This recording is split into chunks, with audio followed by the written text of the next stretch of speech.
welcome back to The Elegant Life, where I share elegant wisdom with spiritual women who would really truly want to live their dream elegant life in this lifetime. So if that describes you, click the subscribe button and hit that notification bell so you are notified every time I release a new video and I'm sharing some elegant wisdom with you. Now today we're actually diving into a topic I have never ever spoken about here at The Elegant Life on raising a spiritual child. How do you do that? Whether you're a parent or a grandparent, how do you instill these spiritual laws of the universe, this spiritual mindset and perspective so that you can help that child live a more happy, flowing, beautiful life that is a full expression of who they came here to be. Even if you don't have children, this is going to be a super episode for you, because many times what I tell my clients is, if you didn't have the kind of parent that parented you in a positive way, you're going to have to reparent yourself. And here's how you do it. So this video is for absolutely everybody. Let's get started. Last month, I had a question from someone that said this. My question for the Q&A in regards to parenting. I would very much like to bring my child up with spiritual knowledge and awareness. The kind of things you talk about, but for an almost 3-year-old or for when she's a bit older. For example, that there are angels, how the universe works, laws of attraction, but also that she can rely on her own inner strength and knowing, her soul. I would love to hear how you did this with your kids and any other ideas you have about this. I definitely did this with my kids, and I'm not just saying this to toot my own horn because many people have told me this about my kids, but they are just really beautiful, kind souls, and they are confident in their uniqueness, and they definitely have a very expansive knowledge of how this universe works. So how did I do this? Well, when your child is young, especially in those first 7 years of their life, you need to speak the laws of the universe in your normal, casual language so that they hear and absorb it, and that becomes just the way this world is, just the way this world works. And so here are some phrases that you want to say. If they wanted something and I wanted to teach them that they were going to have patience and not just get everything they wanted right at the moment. I see that you want that, but today we're just buying groceries. So set an intention that you would like that. Let's hold our hands together and say it. Kaya's intention is that she would like, tell me, and she would say it. Sometimes with certain examples, she would say, please don't let me have any bad dreams. And that's when I would use the opportunity to teach her and say, ooh, we never say what we don't want. We always say what we do want. So what do you want? And she goes, oh, I want to have a really restful, positive sleep with only happy dreams with rainbows and unicorns. That was what she said forever. I was like, great. So let's repeat it together. And we would say it. So, that if they wanted something, I would say, well, set an intention for it. For example, my daughter really wanted a dog, but because of our lifestyle, traveling all the time, moving countries all the time, dog was not in the cards. So we would say to her, set an intention for a dog. I mean, in some way, the universe is going to get you an experience with a dog, but through us right now, it's not going to happen. But the universe can grant you in many ways. So let's see what it does for you. Wouldn't you know it? She would go out on a walk and all these dogs would come up to her, or her friend would get a dog, or we'd meet a new friend or a new family and they would have a dog. So she would be able to go over to their house to visit the dogs. They were just next door neighbors. So whenever she wanted, they'd say, anytime you want to come play with the puppies, come on over. So she would go and she'd get her fill and play with the puppies. And now what did I do then?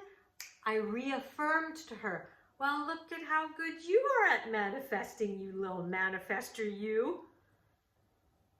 And now her confidence in her ability to manifest is strong. This is the power of teaching these things in everyday moments and reaffirming these laws and their abilities. Also, huge thing that you want to do is God made you so unique, or the universe made you so unique, or whatever word you want to use, okay? It's up to you. But sometimes I would say God energy. That's what I wanted, because I never wanted to think it's a God, a person, but I would say God energy.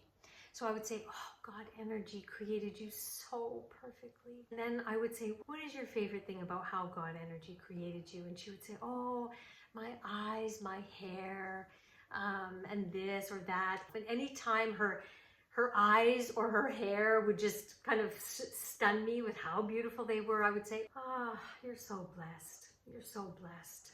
Other things I would tell my kids, like my daughter would cry sometimes because she thought she wasn't good at math, but her best friend was amazing at math. And she would cry and say, why can't I be good at math? Like, la, la, la. And I would just say, I'm sorry, but don't you remember how this goes?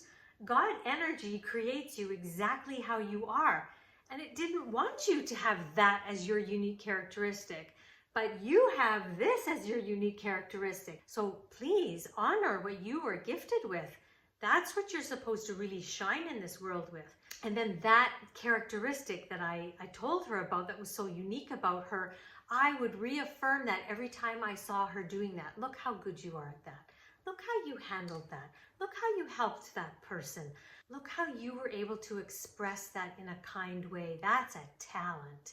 Or I would say when I go to a grocery store and I couldn't find something. I'm looking, my kids would find it and I would say, oh, good eyes. You have such good eyes. And then we go to the grocery store another time, or I'm looking around for a street sign and I say, you've got good eyes, look out for that thing. And then they would like get all excited and point it out. And I was like, ah, there you go. Of course, I should have known you would find it. You got such good eyes.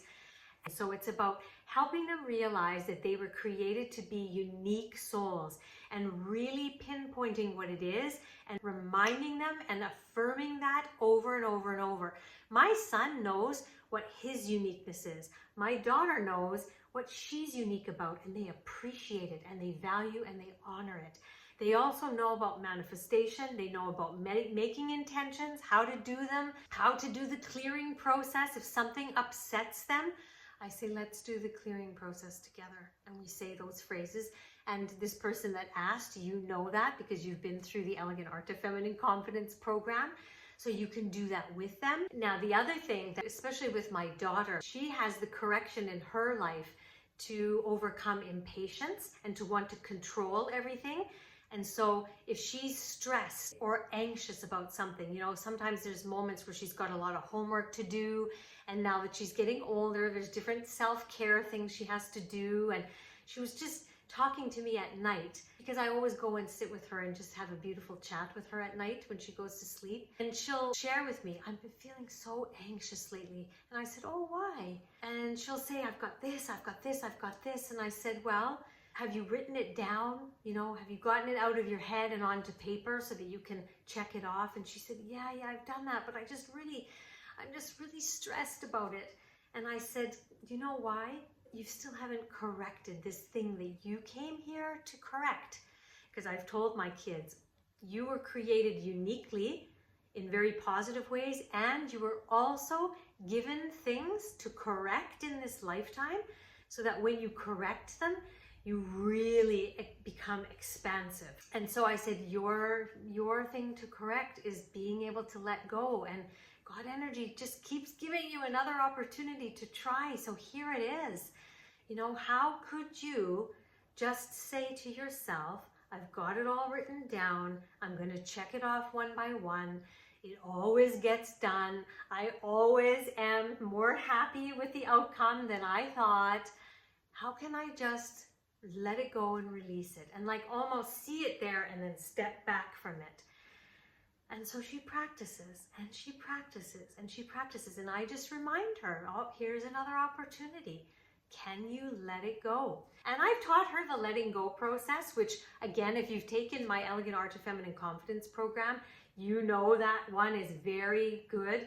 She resists using that sometimes. I don't know why. It's that ego wanting to keep the anxiety, but I just keep reminding her and saying, you're even resisting the letting go process. So This experience is going to keep coming into your life until you get it. So it's up to you how long you want to keep resisting. So this is how you do it. And one of the other strongest ways you do it is you be it. You be the example of someone who lives a spiritual life. You know, my children will see me every single morning if they get up early enough to see me sitting on the couch with my headphones on in the meditation posture doing my meditation, and right beside me they'll see the Elegant Life Journal, because they know I do that every single morning.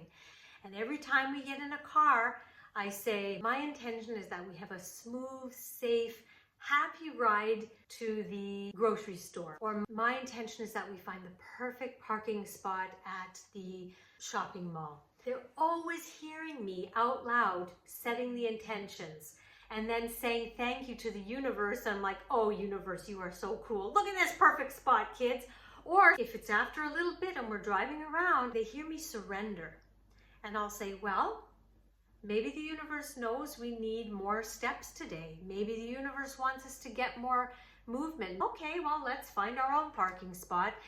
And almost like clockwork, a spot will open up, and I would like, oh, so that's the lesson you wanted me to learn, universe. Well, okay, I got it. But I'm speaking it out loud. Sometimes if I will say something, my kids will correct me and say, hey, you just said what you don't want. And I was like, ooh, good one. Thanks for the catch.